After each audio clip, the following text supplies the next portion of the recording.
이 동영상은 제주도 서귀포시에 있는 들빛교회의 2023년 7월 16일 일요예배 설교 동영상입니다. 설교 제목은 무엇을 보려고 광야에 나갔더냐입니다.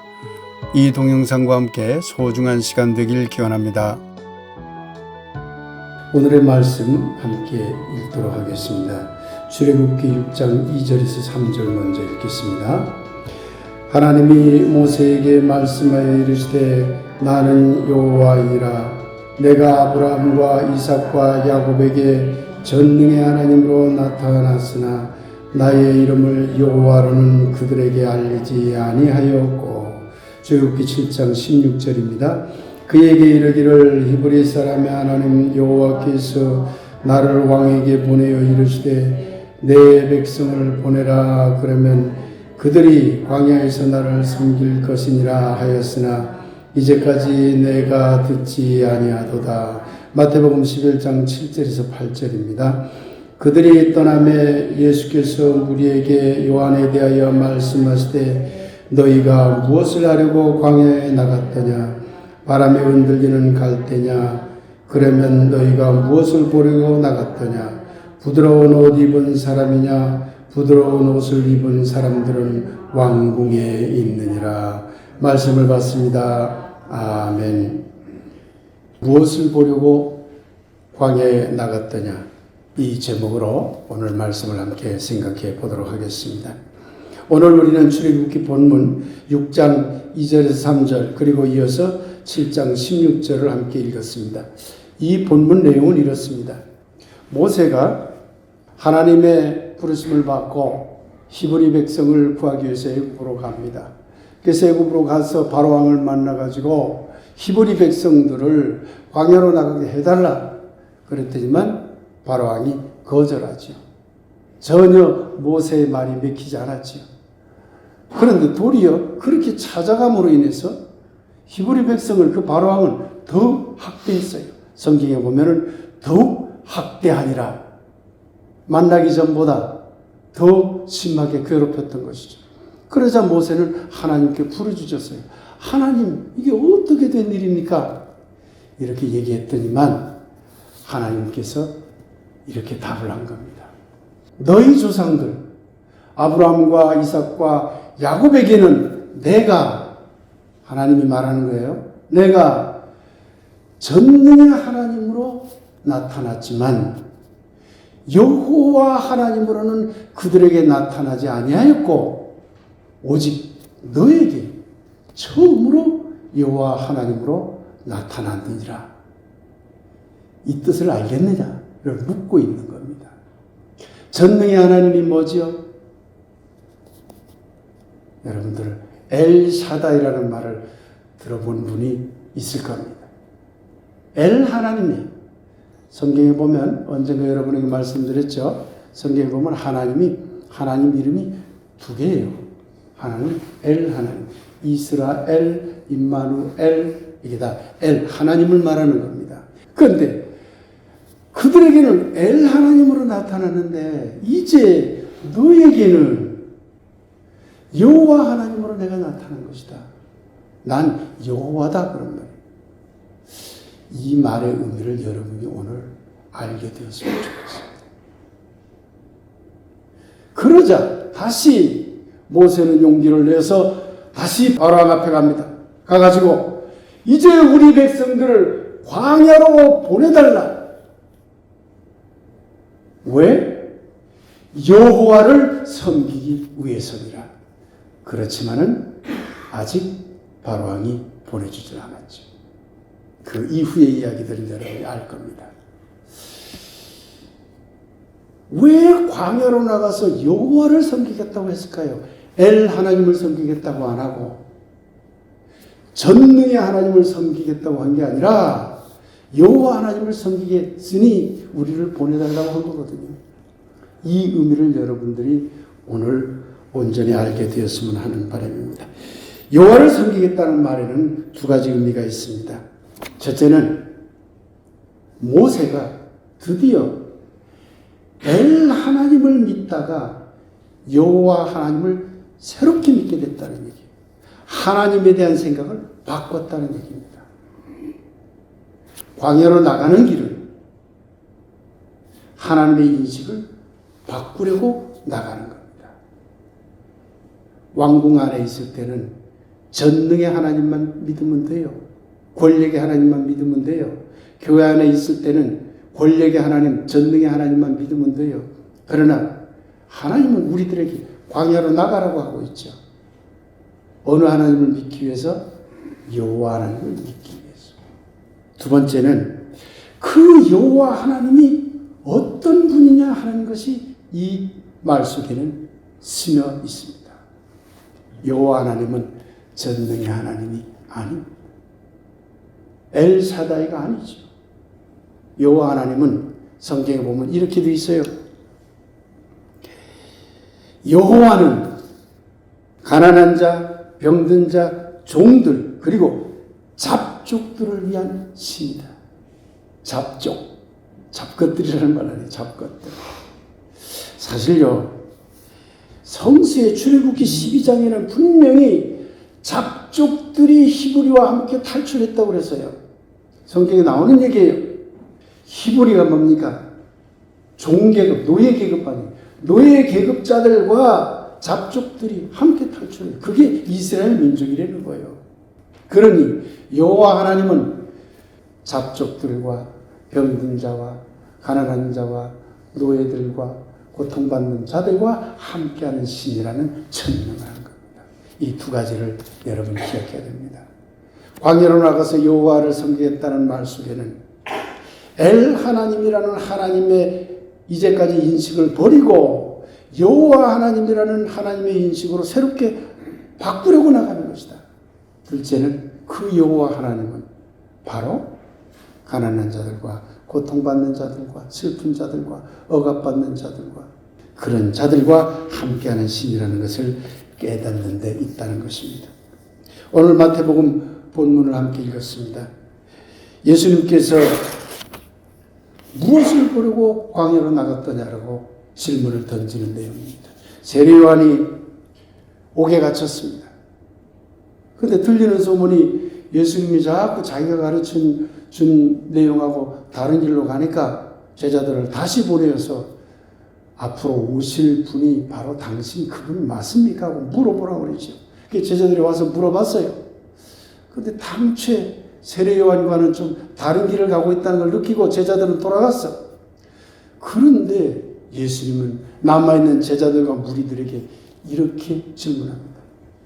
너희들이 광야로 나갔는데 무엇을 보려고 광야로 나갔는가? 부드러운 옷을 입은 자를 보러 광야로 나갔더냐? 아니면 바람에 펄럭이는 갈대와 같이 거친 옷을 입고 정말 광야에서 그렇게 살아가는 그 사람을 보러 나갔느냐? 거친 옷을 입고 메뚜기를 먹고 석청을 구해 먹었던 사람이 누구죠? 세례요한이죠. 왕궁으로 들어가서 부드러운 옷을 입은 왕궁 사람들을 만나러 광야로 갔더냐? 아니면 거친 옷을 입고 거친 음식을 먹었던 세례요한을 보러 광야로 나갔더냐? 이렇게 묻고 있는 겁니다. 예수님께서는 너희들이 왕궁으로 갈 것이냐? 광야로 갈 것이냐? 선택하라고 우리들에게 요청하고 있는 것입니다. 예수님은 왕궁 사람들처럼 잘 먹고 잘 살게 해주려고 제자들을 부른 것이 아닙니다. 도리어 광야의 자리로 나가 새로운 하나님을 깨우치고 또한 가난하고 고통받는 자들과 함께하는 삶을 살아가라고 제자들을 부른 것입니다. 광야는 거칠고 괴롭고 불편한 곳입니다. 배고프고 살기 힘들고 아픈 곳입니다. 그런데 한편 광야는 신성한 소리가 들리는 곳이고 활짝 열린 곳이고 자유로운 곳입니다. 종교적으로 말하면 새로운 하나님을 만나는 곳, 만날 수 있도록 도와주는 곳이 바로 광야입니다. 그래서 모세도 광야로 나갔고 세례요한도 예수님도 광야로 나섰던 것입니다. 그들은 모두 하나님, 신, 진리에 대한 새로운 깨달음과 고통의 자리에 함께하는 그 하나님의 뜻을 따르며 실천하기 위해 광야로 나섰던 것입니다. 종교가, 기독교가 광야로 나서야 하는 이유는 분명해 보입니다. 첫째, 왕궁이 아니라 광야에서 새로운 하나님, 새로운 진리를 만날 수 있기 때문입니다. 둘째는 고통의 자리에 함께하는 하나님의 뜻을 따라 우리도 그분의 뜻을 따라 이 사회에서 힘들게 살아가는 자들, 우리를 포함한 많은 사람들과 함께 더불어 살아가는 삶을 실천할 수 있기 때문입니다. 새로운 하나님은 우리의 삶을 안주시키는 자리가 아니라 우리를 힘들고 불편하게 하는 광야 같은 자리에서 자신을 드러내신다는 점을 기억하시기 바랍니다. 그런데 요즘 미국이나 한국 사회에 노골적으로 번영신학을 강조하는 교회들이 무수히 나타나고 있습니다. 이미 오래전부터 나타났습니다. 번영신학에 빠진 자들은 하나님 그 자체보다 번영과 충만과 축복만을 강조합니다. 왕궁의 삶을 강조하는 것이죠. 그 결과 그러한 신앙은 사람들로 하여금 물질적 육체적인 축복만 찾도록 하고 결국에는 자기 이익에 눈이 먼 탐욕자들을 만들어 버리고 있습니다. 축복과 체험을 강조하는 가장 대표적인 종교가 뭔 줄 아세요?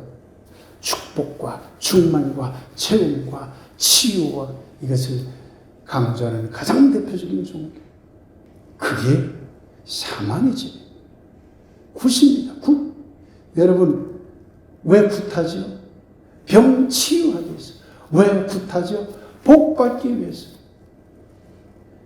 그런데 번영신학은 샤머니즘과 다를 바 하나도 없다는 얘기입니다. 그런데 한국 교회는, 미국 교회는 샤머니즘보다 더 심하게 번영신학에 취해 있어요. 그럴 바에 뭐하러 예수를 믿어요?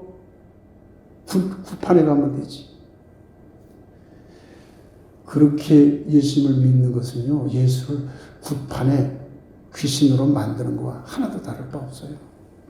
모세와 히브리 그리고 잡족들은 광야에서 여호와라는 새로운 하나님을 만났습니다. 그건 분명해 보입니다. 그런데 그들은 젖과 꿀이 흐르는 땅으로 들어가려고 했었습니다. 젖과 꿀이 흐르는 땅으로 들어가려고 너무나 했었죠. 거기로 가기 위해서라면 살인과 파괴와 갈등과 배탈을 밥 먹듯이 했습니다. 젖과 꿀이 흐르는 땅이 뭐예요? 왕궁 아니에요. 왕궁과 같은 곳 아니에요. 그 결과 유대민족은 여호와 하나님을 광야의 하나님이 아니라 왕궁에 안주하는 하나님, 곧 다윗 왕궁의 신으로 만들어버렸어요. 신명기 8장에서 젖과 꿀이 흐르는 땅으로 들어가더라도 광야의 하나님 여호와를 잊어버려서는 안 된다. 경고하고 있어요. 젖과 꿀이 흐르는 땅으로 들어가더라도 광야의 하나님 여호와를 잊어버리면 안 된다. 그러면 너희들 망한다. 이렇게 경고했어요. 신명기 8장에서. 그 말은 뭘까요? 여러분들이 풍요해지고 여러분들이 잘 살게 되었다 하더라도 가난한 자와 고통받는 자와 힘든 자와 병든 자와 함께하는 신을 잊어버리면 안 된다. 그 신을 잊어버리고 그 신을 엘사다이 왕궁의 하나님으로 믿으면 너희들 망한다는 얘기 아니에요. 그런데 바로 그런 경고를 유대민족은 잊어버렸던 거죠. 그리고 다윗 왕궁의 신으로 하나님을 만들어버린 것입니다. 기독교도 이런 잘못을 했습니다. 중세의 기독교는 하나님을 기독교 절대주의라는 왕궁 같은 교회의 신으로 고착시킴으로써 항상 새롭게 만나야 할 광야의 하나님을 거부한 결과를 낳고 말았어요. 하나님에 대한 인식을 고착시키는 순간 왕궁의 하나님이 됩니다. 끊임없이 새로운 하나님을 만나야 하는 것이죠. 그것이 광야인 것입니다. 앞서 지적했듯이 지금 한국 교회는 왕궁을 향하는 번영신앙에 젖어 있습니다. 이런 현실에서 우리 교회만이라도 교회 안에 안주하기보다 광야로 나섰으면 하는 것입니다. 하나님에 대한 인식을 항상 새롭게 바꾸려고 애쓰지 않는 한 종교의 기능은 그것으로 끝입니다. 신에 대한 인식, 진리에 대한 인식을 항상 새롭게 바꾸려고 노력하지 않는 한 종교의 기능은 그것으로 끝이라는 얘기입니다. 기독교의 하나님 인식이 하나의 틀로 고착이 되면, 불교의 부처님 인식이 하나의 틀로 고착이 되면 그것으로 기독교나 불교는 죽은 종교가 되고 만다는 얘기입니다. 불교는 일찍부터 이렇게 가르쳤습니다. 신앙의 길을 가다가 조사를 만나거든. 조사는 훌륭한 가르침을 하는 스승, 즉 아주 훌륭한 스님을 말합니다. 신앙의 길을 가다가 조사를 만나거든 그 조사를 죽이고, 길을 가다가 부처를 만나거든 그 부처를 죽여라, 이렇게 가르쳐 왔어요. 불교는 항상 새로운 부처님을 깨달아야 함을 강조하고 있는 것이죠. 고착되는 순간 그 종교는 망한다, 이걸 불교는 가르쳐 왔어요. 왜 기독교에는 이런 신앙이 없을까요? 기독교 신자들에게 길을 가다가 예수를 만나거든 그 예수를 죽이고, 하나님을 만나거든 그 하나님을 죽여라 라는 말을 할 수 있을까요, 기독교 신자들이? 그래서 제가 화면에 퀘션 마크 3개를 달아놨어요. 불교 쪽에는 느낌표 3개를 달아놨고. 아마 이런 말은 감히 입에 담지도 못할 겁니다. 기독교 신자들은 두려워서요. 고착된 하나님 인식 때문에 두려움에 빠져서 어찌 하나님을 그렇게 이렇게 생각을 해요. 이 말의 뜻을 깊이 헤아리기보다 그저 하나로 고착된 하나님을 무조건 믿습니다라는 것이 한국 기독교의 현실입니다. 그래서 한국 기독교는 아직도 매우 낮은 단계, 샤머니즘과 같은 종교에서 벗어나지 못하고 있는 것입니다. 그동안 우리는 신과 진리에 대한 깨달음을 향상시키려고 애써왔습니다. 우리 교회는 그래왔습니다. 그래서 우리 교회는 기존 신앙과는 차원이 다른 새로운 신앙의 길을 걷고 있습니다. 그럼에도 우리 교회가 또다시 새로운 신앙의 비전을 고민하는 것은 지금 이 자리의 신앙에 고착되면 안 된다는 것을 잘 알기 때문입니다. 그래서 지금의 자리를 넘어서서 또다시 광야로 나가 새로운 하나님을 만나고 그 새로운 깨달음을 새롭게 실천해야 한다고 여기기 때문입니다. 물론 그동안 애써왔지만 부족한 점도 많을 것입니다. 그래서 그동안 우리가 깨달아온 것이 무엇인지, 그리고 부족한 것이 무엇인지, 또한 이를 토대로 새로운 교회 운동을 어떻게 할 것인지에 대해 앞으로 말씀을 통해 여러분과 함께 고민해 나가도록 하겠습니다. 이 땅의 그리스도인 여러분 주위를 둘러보십시오. 우리 주위에는 번영과 충만을 강조하는 교회들로 가득 차 있습니다. 이런 신앙은 한마디로 자기들끼리 잘 먹고 잘 살자는 제국주의적인 자본주의 사상과 다를 바 없습니다. 자본주의 사회는 끊임없이 번영과 충만으로 우리를 이끕니다. 자본주의의 본성이 그런 것이죠. 이것은 왕궁을 향하도록 하는 유혹과 같습니다. 부드러운 옷을 입고 잘 먹고 잘 사는 왕궁의 사람들이 되라고 자본이, 돈이, 온갖 만몬이 우리를 유혹하고 있는 것이죠. 물론 경제적인 풍요로움 자체가 죄가 되는 것은 아닙니다. 시편 112편에 보면 여호와의 집에서 부유한 사람들은 하나님을 경외하고 가난한 이들을 돌보는 사람이라고 하고 있습니다. 여호와를 따르는 사람들도 경제적인 풍요를 누리는 것이 참 좋은 일이라는 뜻입니다. 그런데 그 풍요를 다른 이들과 가난한 이들과 나눌 생각을 하기는커녕 도리어 가난과 질병과 억압으로 고통받는 상태는 번영신학에서 이렇게 주장합니다. 가난과 질병과 억압으로 고통받는 상태는 하나님의 축복이 아니라 사탄에게 패배한 삶이라고 그렇게 주장합니다. 여러분, 이 말을 믿으세요? 번영신학을 따르는 수많은 교회들은 가난한 것도, 병든 것도, 억압으로 고통받는 것도 모두 하나님의 축복이 아니라 사탄에게 패배한 삶이다. 그러니 기독교를 믿으면 반드시 부자가 될 수 있고 반드시 건강하고 반드시 자유롭게 살 수 있다. 이렇게 강조하면서 사람들을 현혹하고 있습니다. 이것은 예수님의 정신을 완전히 왜곡한 거짓 신앙입니다. 바로 여기에 번영신앙과 번영종교의 문제의 심각성이 있는 것입니다. 예수님이 우리에게 요청한 것은 왕궁으로 향하는 번영의 축복에 빠져서 광야에서 만나는 하나님의 거룩함을 잊어서는 안 된다는 것입니다. 그리고 자기들끼리 누리는 왕궁의 삶이 아니라 거친 옷을 입고 살아가는 왕궁 밖의 사람들과도 하나로 소통하며 경제적, 사회적, 종교적, 문화적인 불평등을 해소하는 삶을 살아가라고 요청하고 있는 것입니다. 사랑하는 들빛교회 교우들과 여러분, 여러분의 삶이 항상 광야로 나가려는 소망으로 가득하게 되기를 소망합니다. 그래서 거룩한 분이 왕궁 같은 교회가 아니라 광야에서 자신을 드러낸다는 점을 깨닫게 되길, 그리고 성벽에 갇힌 왕궁이 아니라 모든 것이 열려있는 광야 같은 자리가 참된 축복임을 깨닫게 되길 예수님의 이름으로 간절히 소망하며 축원합니다. 교회가 광야를 꿈꿀 때라는 제목으로 말씀 묵상 드리겠습니다.